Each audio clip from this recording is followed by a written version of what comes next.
Welcome to Masterminds in Maintenance, a podcast for those with new ideas in maintenance. I'm your host, Ryan. I'm the CEO and founder here at Upkeep. Each week, I'll be meeting with a guest who's had an idea for how to shake things up in the maintenance and reliability industry.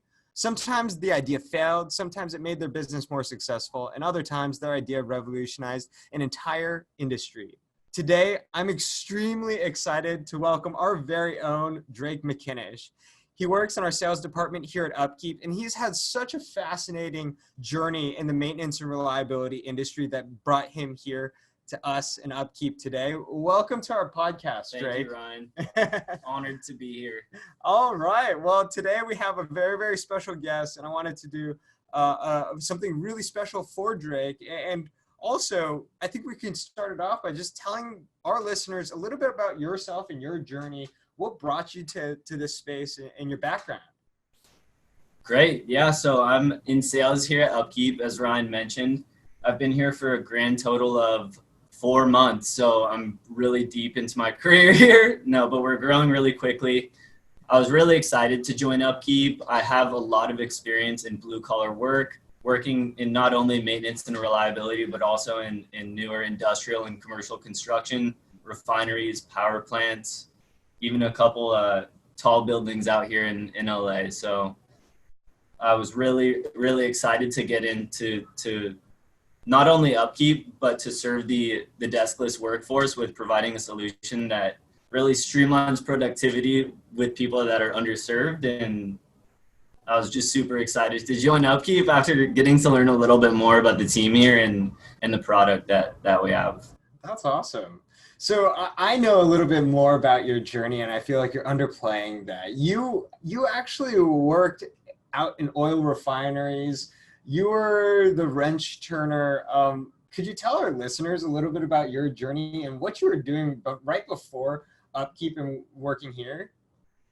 Yeah, so some day-to-day work that you could find out in a refinery in Los Angeles right off the 405 is working 65 to 85 hours a week, wearing full coveralls, fireproof coveralls, sometimes being up in a pipe rack, as that's what I was doing. Is I was working as an industrial pipe fitter, so being up in a pipe rack, you're maybe 50 to 70 feet up, around a ton of hot pipes that are just getting super hot in the sun. So in these coveralls, you know, you're getting super hot up there, and you're also just putting in a ton of work to maintain this old refinery out there, but also bring in a lot of newer pipe to make sure that everything's going well. So a lot of hard work, a lot of long hours, a lot of crazy learning experiences where sometimes you just look around and wonder, wow, like, how did I get out here? This is so interesting. That's awesome. What were some of the most impactful things that you got to learn while out in those oil refineries?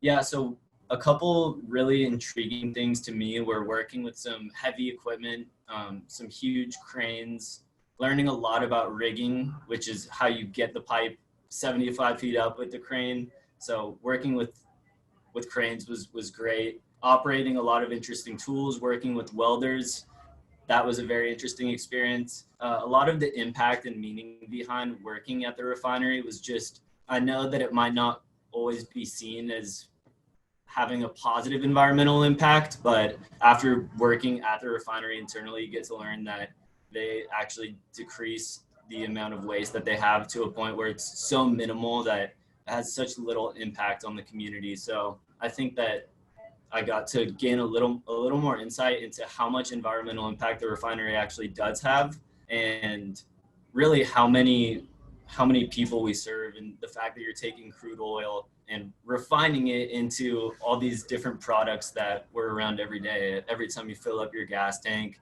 or change your oil or get on a plane, like these are all things that are produced at a refinery. So being at the ground level of that industry, being able to work with some of this crazy equipment and being in areas that you would never imagine are some of the things that make that job very interesting and exciting.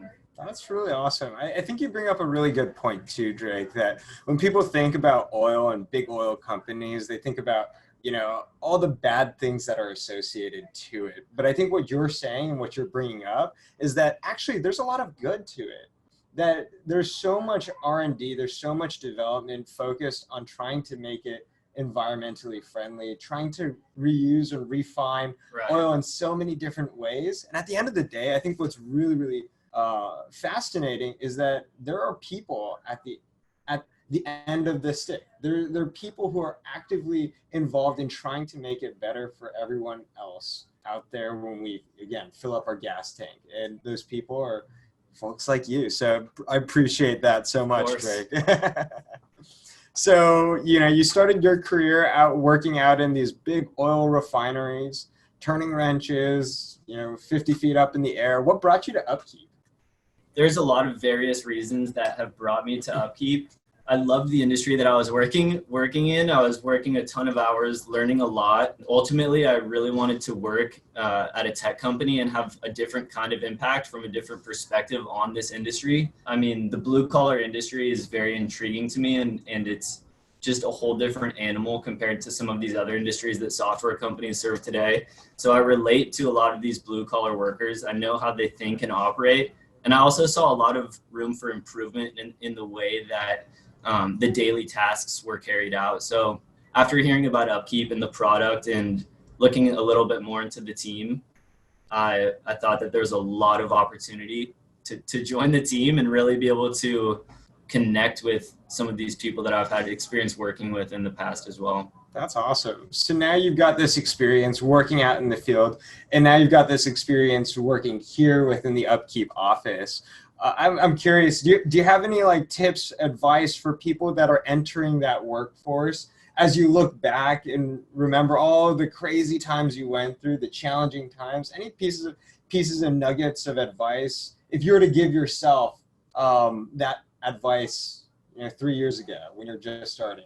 There's a lot of advice that I could give from a small scale to a higher level. I would say every day, make safety your number one priority. A lot of people that are working in this industry have to go through, OSHA standards to even be out on a job site. So always be cautious of safety because things happen all the time. But then I would say also to constantly be intentional about what you do and be looking for ways that you might be able to improve what you're doing just to make your team as efficient as possible.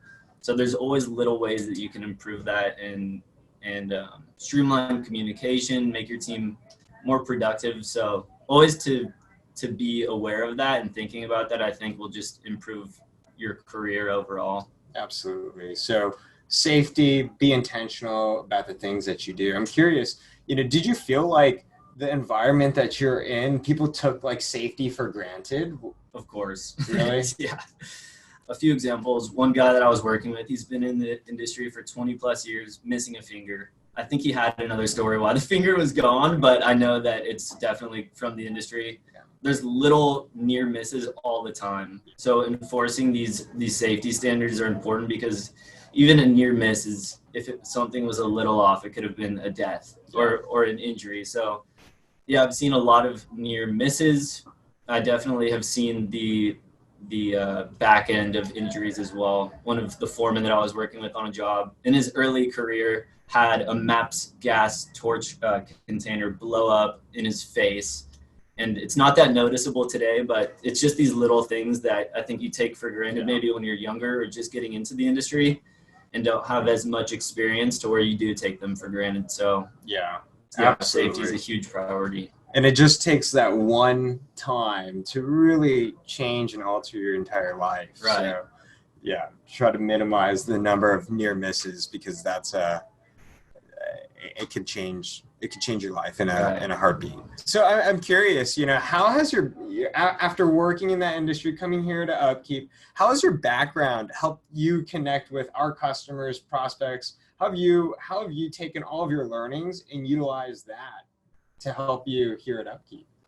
That's a good question. And I feel that it most definitely has given me a lot better way to communicate with the end users of Upkeep and to really relate with them as well, because I was working in an industry that's what they're doing every day. So when they talk about these daily tasks that they have, or they might be frustrated because they actually are having a machine breakdown while I'm on the phone with them, it's very relatable. I think that there's just immediate rapport that's built from the start, and also a lot that I learned from speaking with them.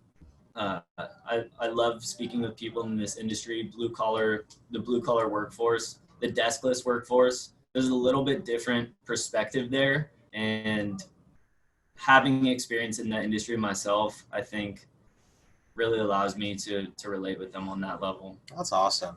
Well, really excited to have you too, Drake. I've definitely learned so much from you as well. It's been about 4 months since working here at Upkeep. I'm curious, what stood out to you? What have you learned? What's been the most surprising to you over the last 4 months?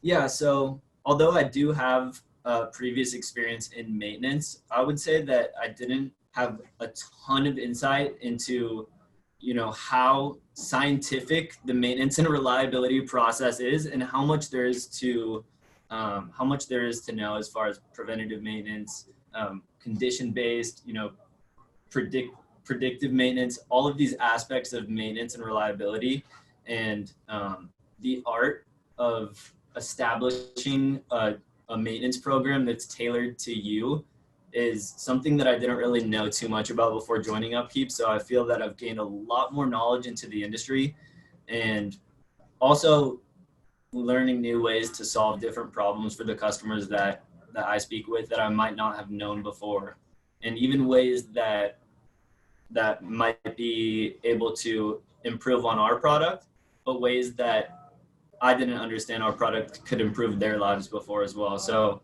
I think I've gained a lot of different insights from joining Upkeep, but a lot of it has been industry best practices and a lot of the knowledge insight that's in the maintenance and reliability industry. That's awesome. Yeah, I mean, absolutely. Getting to learn from our customers. I learned so freaking much too. Getting into this industry, like learning about all the different aspects is so eye-opening. And I'm so fortunate to be able to hop on these podcasts each week and learn from some of the industry's best. So thank you so much, Drake, for joining our podcast today. Can you share all the different ways with our listeners that they can connect with you, follow you? Yeah, so I would say the most active way to reach me would be LinkedIn. Find me in the Upkeep community. All right. Sparking some conversation in the Upkeep community. So yeah, LinkedIn is definitely where I'm most active on social media. All right. Well, I really appreciate it. Thank you again so much for joining us, Drake. Thank you to all of our listeners for tuning in to today's Masterminds in Maintenance. Again, this is a holiday special. You've got our very own Drake Mckinish here at Upkeep. My name is Ryan Chan. I'm the CEO and founder of Upkeep. You can also connect with me on LinkedIn. I'm super active as well. Or you can also reach me directly at ryan@onupkeep.com. Until next time, thanks everyone.